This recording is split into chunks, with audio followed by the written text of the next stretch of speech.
여러분 안녕하십니까. 이른바 박근혜 대통령의 국정농단 사건은 이 태블릿 PC에서 시작했다고 할 정도로 그 당시에 최서원 씨가 태블릿 PC로 박근혜 전 대통령의 연설문을 수정했다. 이게 JTBC 보도되면서 촉발이 되었습니다.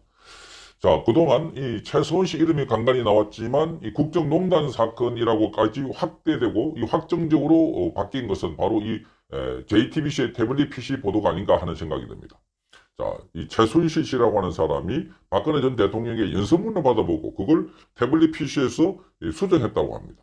자, 그게 그 당시에 2016년도 10월 달에 JTBC가 단독으로 보도했다. 이렇게 하면서 자, 이 JTBC의 이 보도가 바로 스모킹 건이다.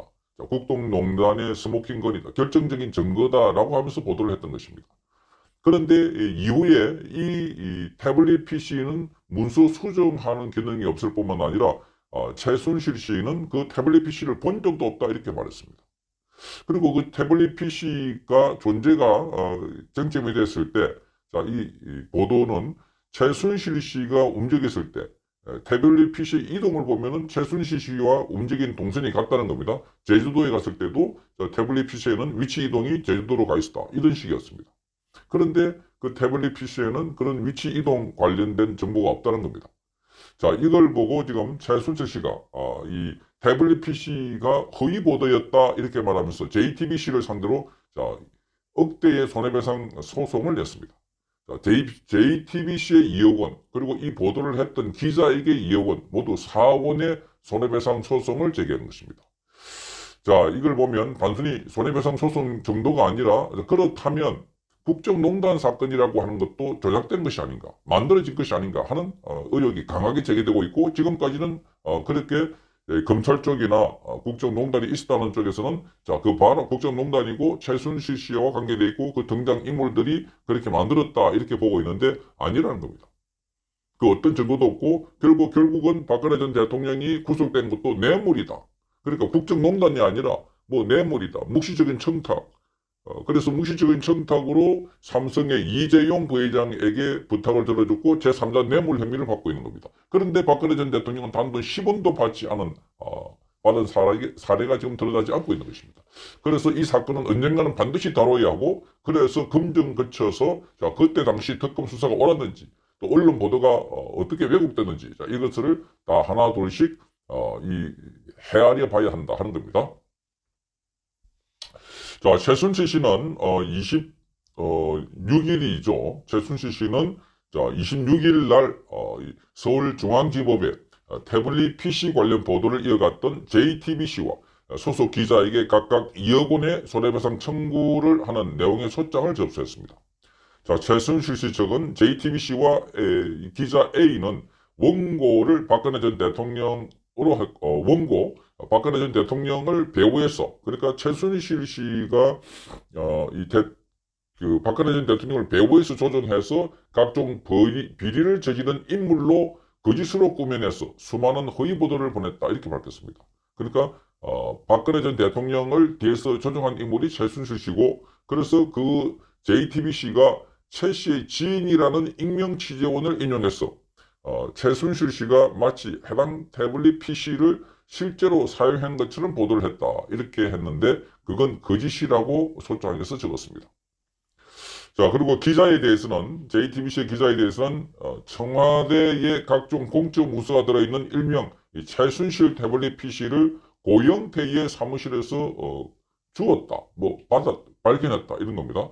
그리고 최순실 씨가 박근혜 전 대통령의 연설문을 해당 태블릿 PC로 수정했다고 하는 등의 이 최순실 씨에 대해 수많은 허위 보도를 내보냈다고 밝혔습니다. 자, 그 당시만 하더라도 이 태블릿 PC가 어디서 나느냐 하니까 이 고영태 사무실에 써 있더라. 딴 건 다 가져갔는데 사무실 이 서랍을 열어보니까 그 안에 태블릿 PC가 있더라. 그런데 태블릿 PC가 전원이 나가 있어서 그래서 밖에 가서 배터리를 사와가지고 끼워서 그래서 이 태블릿 PC 작동을 했고 그래서 회사를 가져가서 그 안에 파일을 자, JTBC 옮겼다 이렇게 되고 있는 것입니다. 자, 그런데 많은 사람들이 그때 고영태가 있는 사무실에 다른 기자들도 갔었는데 왜 그 기자들은 문을 열어보고 다 있지만은 찾지 못했을까? 그리고 JTBC 기자에만 그게 비쳤을까? 자, 많은 의혹이 그때도 제기됐지만, 그러나 이런 것은 소수의 목소리고, 자, 이 박근혜 전 대통령의 국정농단 사건, 그 뒤에 최순실씨가 있다는데 웬 잔소리냐? 이런 식이었습니다. 그래서 꽉 일방적으로 밀어갖고, 그래서 밀어붙였고, 결국은 박근혜 전 대통령과 최순실 씨가 구속이 됐던 것입니다.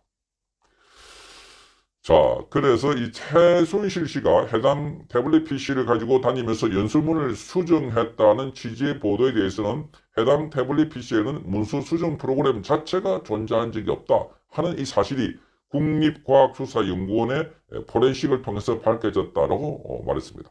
또 검찰과 특검이 통신사를 통해서 해당 태블릿 PC의 통신망 접속과 위치 정보를 확인했다는 내용의 보도에 대해서 검찰과 특검은 해당 태블릿 PC의 통신망 접속 등 정보를 확인했다는 사실을 일체 발표한 적이 없다는 겁니다. 관련 보도는 A 기자의 보도가 유일하다 이렇게 반박했습니다. 그러니까 이게 이 내용을 보도했던 JTBC 기자가 본인이 만들어서 보도한 것 아닌가 이렇게 의심을 하고 있는 겁니다. 자, 그래서 이 최순실 씨측은 이 피고인들의 허위 보도로 인해서 최순실 씨는 박근혜 대통령을 꼭두가시처럼 부리면서 비선 실세로서 국정을 농단한 헌정사상 최악의 범죄자로 찍혔다. 낙인이 찍힌 거죠. 그리고 해명에도 불구하고 죄를 반성할지도 모르는 국정농단 주범으로 또 한 번 낙인이 찍혀서 막대한 물적 정신적 피해를 입었다. 이렇게 말하고 있습니다. 자, JTBC가 검찰에 이미 제출한 태블릿 PC는 국정농단 사건에서 증거로 사용됐고 해당 사건에서 최순실 씨는 징역 18년을 확정받고 지금 복역 중에 있습니다. 자, 이걸 보면 최순실 씨 사건은 JTBC 태블릿 PC로 촉발됐는데 그런데 나중에 JTBC의 손석기는 앵커 브리핑에서 이렇게 말합니다. 어쩌면 처음부터 태블릿 PC가 필요 없었을지도 모릅니다. 또 이렇게 이야기하고 있습니다. 그러니까 이 태블릿 PC를 놓고 정말 이게 결정적인 증거고 스모킹 건이라고 하면 누구나 납득할 수 있도록 해야 되는데 그 최순실 씨는 그 제발 태블릿 PC 좀 보여달라. 재판 내내 수사받은 내내 그 실물을 보지 못했다 이렇게 주장했습니다. 그리고 나중에 이제 이 태블릿 PC 관련해서 이 태블릿 PC 실소유주가 누군지 모르겠다 하는 법원의 판결도 나왔습니다.